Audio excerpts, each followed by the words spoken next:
Hi everybody! Today I'm going to be working on a colouring challenge, and this challenge is from the Friends of Colouring Heaven Facebook group, which I belong to, and every month they have a different challenge where you have to pick a picture from a Colouring Heaven magazine, any issue, and do it in a specific way, either with a specific colour palette or using specific materials or a specific colouring method. And this month the challenge is to colour a picture using cross-hatching. And I thought, yeah, that sounds interesting because I haven't done that for a while. So that's what I'm going to be working on today. And just in case any of you don't actually know what cross-hatching is, it's when you shade an area or colour an area basically using lines. If you do just lines going one way like this, that's hatching. Cross-hatching is when you do lines going at least two different ways. That's cross-hatching, and I've used that before on Colouring Heaven challenges. I've done it just normally with a one pen when they've had a one pen or one colour challenge. I've got a couple of examples here. This is one of them, and this is where I used a blue biro pen, and you can see the cross-hatching is one of the techniques that I like to use when I just use the one pen. There's a few bits where you can see here where I've used it. So that's one example where I've done it before. And the other example is using a black biro like I'm going to be using today. And this is the other example that I used. And you can see here where I've used it on a unicorn, trees. This background is very, very fine cross-hatching, very, very close together. And I'll explain that as we go along. But yeah, those are the examples of what I've done in the past. And for this challenge this month, we're allowed to colour skin as normal, but we have to use cross-hatching somewhere in the picture. So I thought, well, it might be interesting if I coloured the skin as normal. So I've given her a marker base and just shaded it really quickly with pencils. And I thought it might be interesting if I coloured the rest just with the biro, doing the hatching, cross-hatching, see what we can come up with. I could show you guys how I actually did that. So I thought it might be interesting for you guys as well. So here we go. This is the picture I've chosen. This is from Colouring Heaven Halloween special. This is issue 66. This is the picture I've chosen. I did go through all my magazines and my books, and I picked out the pictures with jewels and crystals and things in it, and she has got a big jewel there on her hat, a little one on her necklace. So she will count towards my theme of crystals and jewels. So here we go, and I'll show you how I colour with a black biro. The picture might look a bit complicated to pick the colour in with all the little lines and cross-hatching, but what I found is that smaller areas are easier to cover when you're just colouring with little lines. It takes a long time, and big areas are pretty hard to colour. So I've picked a picture with quite a few little areas so I can show you that. And I thought I'd start showing you this background, just trying to shade this in. And I'm going to keep this the lines fairly close together because I want this background to be dark. And when you're shading, or when I'm shading rather, how I like to do it with cross-hatching, if I want an area to be dark, I keep the lines, the little lines that I'm using, really close together. And if I want the area to be light, then I space them further apart, leaving more white paper showing. So you can see those lines really kind of close together, as I want this background to be as dark as I could get it. And the cross part.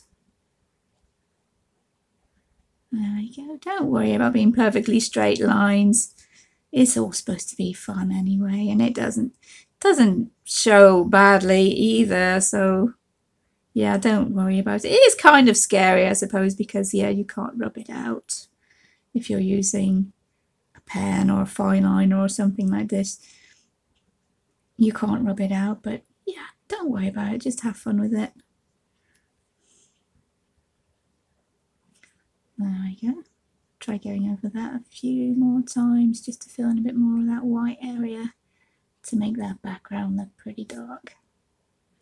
There we go, with the lines fairly close together. And this fabric here, that's fairly drapey, so we're going to space out our lines. Space out our lines a little bit more here to show there is shading there, but it's not super heavy because this is really light fabric.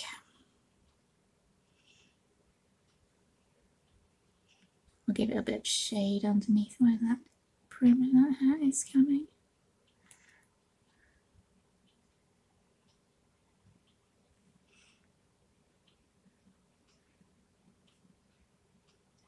A bit of shade. So yeah, in the light areas we keep our lines fairly far apart, fairly spaced out. To show there is shading there, but it's not super heavy, it's fairly light.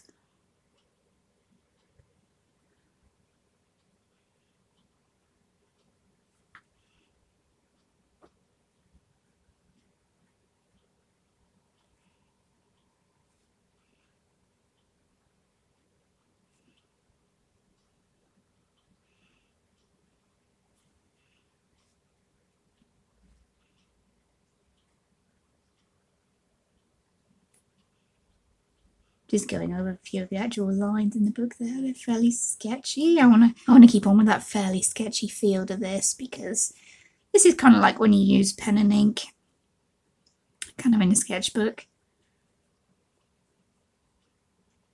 So I want to keep it sketchy looking.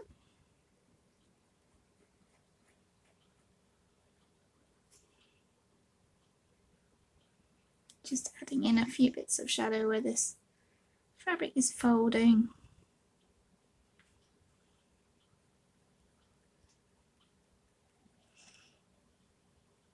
And anywhere you want extra shadows, you can go over and do another layer of the cross hatching.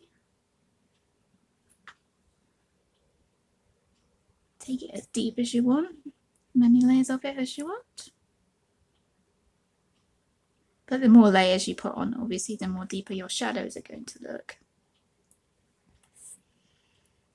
Go.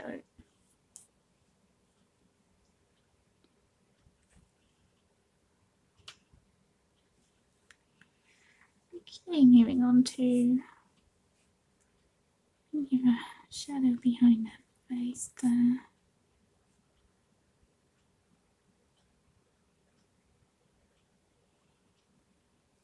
And here I'm trying to curve my line slightly because this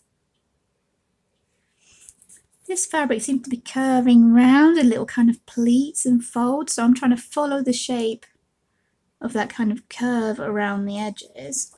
I'll show you somewhere where it's more obvious here. Follow the curve around the edges, and that gives more of a sense of a shape to your shading to make it look as if it is actually curving in. And try here, following the line of that fold, that pleating there. Getting the lines closer together there, there'll be a bit more shadow behind her earring.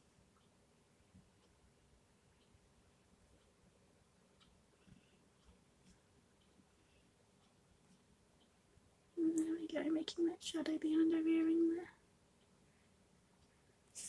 And here there's a fold line, so we'll add in the shading there with our lines close together.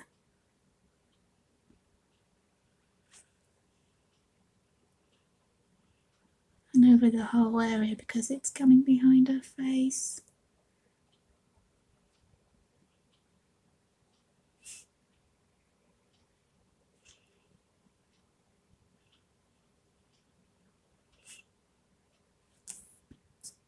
Okay, it's basically thinking the same as if you were colouring it with pencils, where your lighter and your darker areas would be. And for her hair here, I'm just going to follow the strokes that are there, the strokes that her hair would be making. We'll give her fairly dark hair. Make sure we put in the shadows there of the fabric of her hat going behind her hair.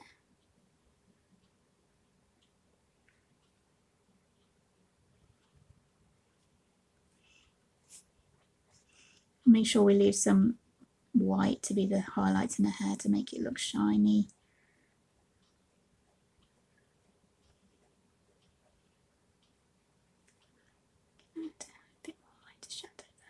There we go. To make it look like a hat is actually behind her hair. And her hair would be behind her face. So once we've put in these lines of her hair,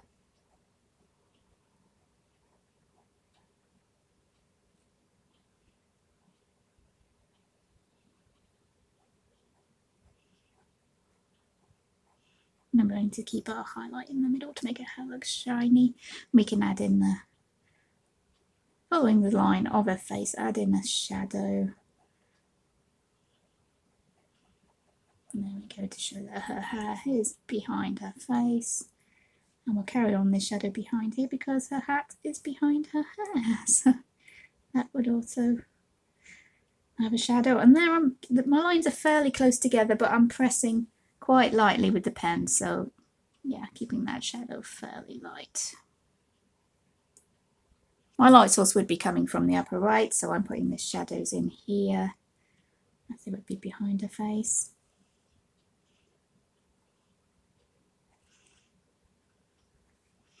Making sure I keep them fairly dark behind this earring.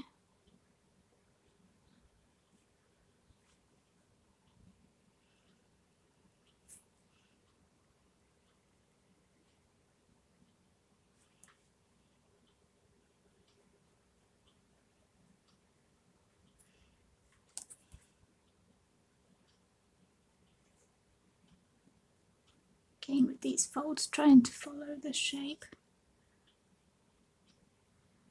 of the fabric, just to make it look as if it's folded there.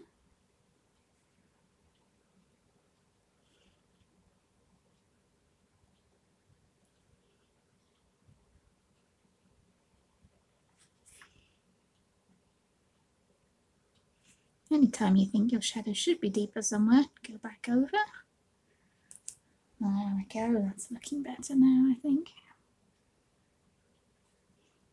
Deepen this shadow behind her hair.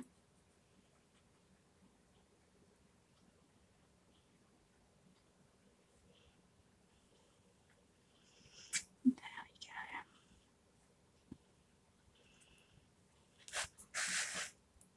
go. Okay, that's the basics.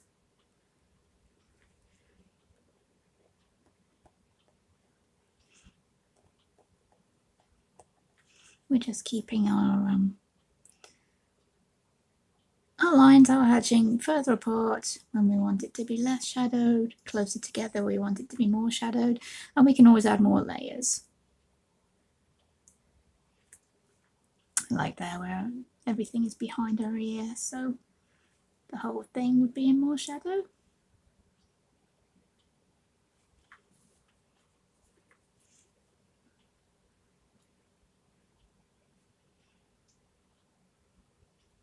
I think the main point is don't be too scared of it. It is a little bit intimidating at first because you can't rub it out. Obviously it's biro or fine liner or whatever you're using. You could use pencil if you were feeling a little bit intimidated or worried about trying it.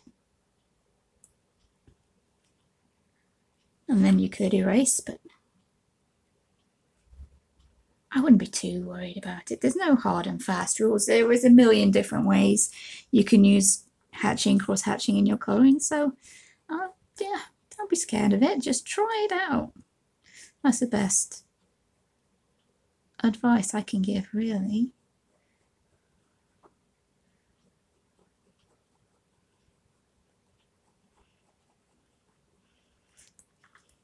I'm gonna have a fair bit of shadow here. Oops. Try and keep to the same sort of angle we've got going on there.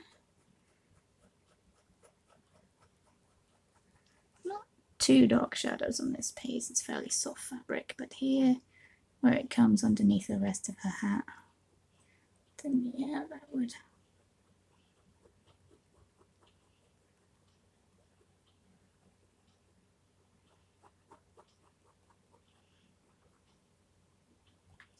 I'm not being too neat there. I wouldn't worry about being neat.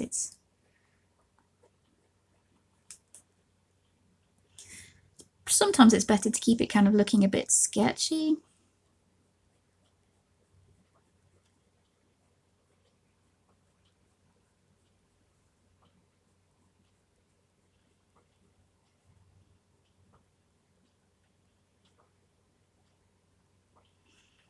coming up to a fairly small area here, but I think this whole area here would probably be in shadow anyway behind her ears, so. And these cross strokes I'm trying to keep a little bit curved as well, just to try and show that this fabric is soft, making little soft folds and pleats under here. Strokes closer together, going up towards your ear there, so that would be in the shadow.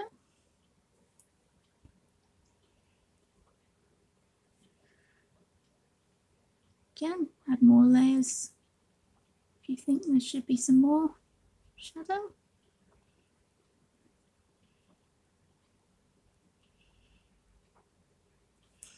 And of course you can use different colours.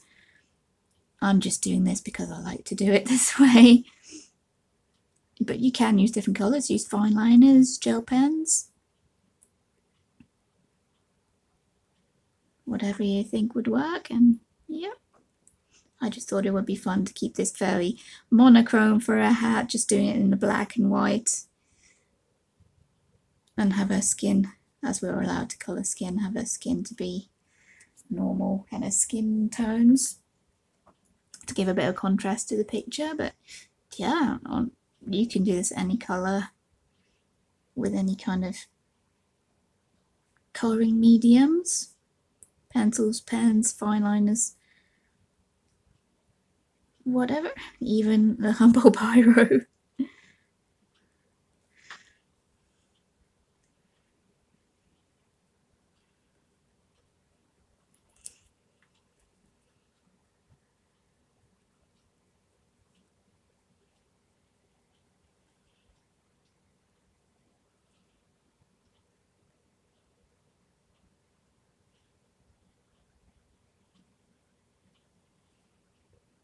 You know, at first, as I'm doing here, I'm not too worried about what colour I'm imagining this hat to be.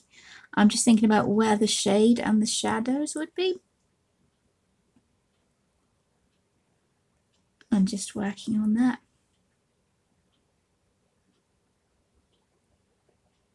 That's all I'm really worried about, because it's all one colour the way I'm doing it anyway.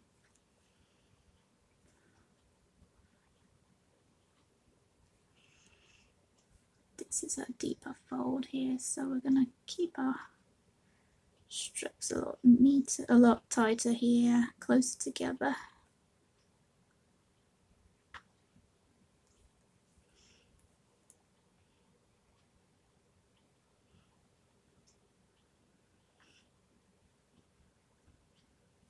And again, the shadow behind her ear would be over this whole area.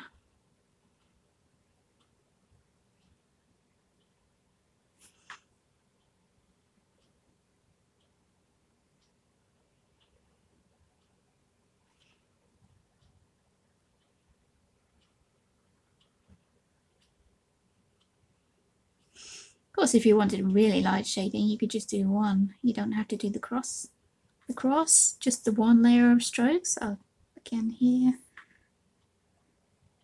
Try and keep that curved shape. You can just do the one layer of pen strokes without going back across it to cross hatch. That's called hatching. And this style is called cross hatching because you're going back across it. So you can use both. And there's other techniques you can use. You could scribble to get texture. You could do loads of other things.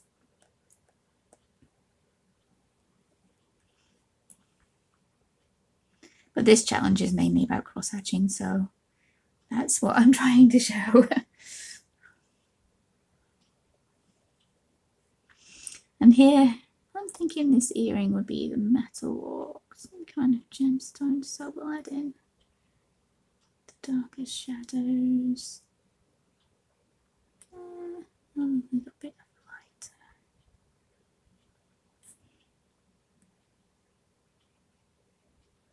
Darker shadows, the edge should be further away from the light.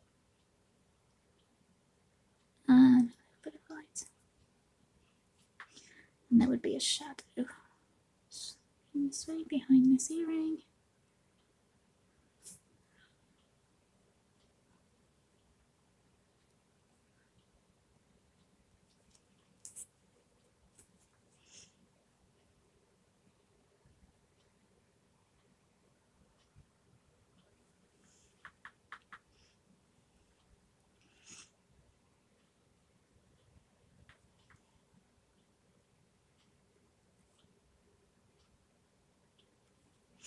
There we go, that's how we colour or shade using cross-hatching.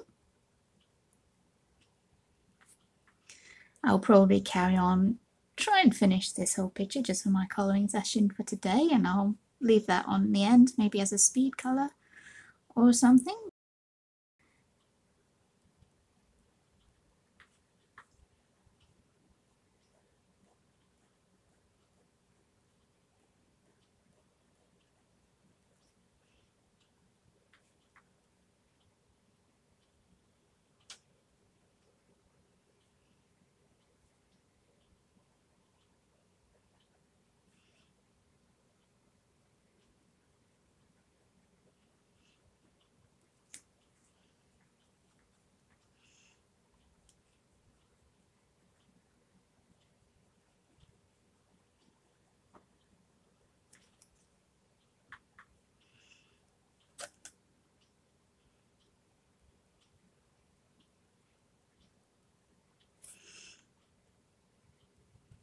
So this fabric is actually sheer here, so we're adding in this a little bit of the same kind of shading we were doing on these folds, just hopefully to indicate that the folds are showing through.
There we go, I'm going to be calling her finished there. That's a pretty quick demonstration about how I would colour using cross-hatching.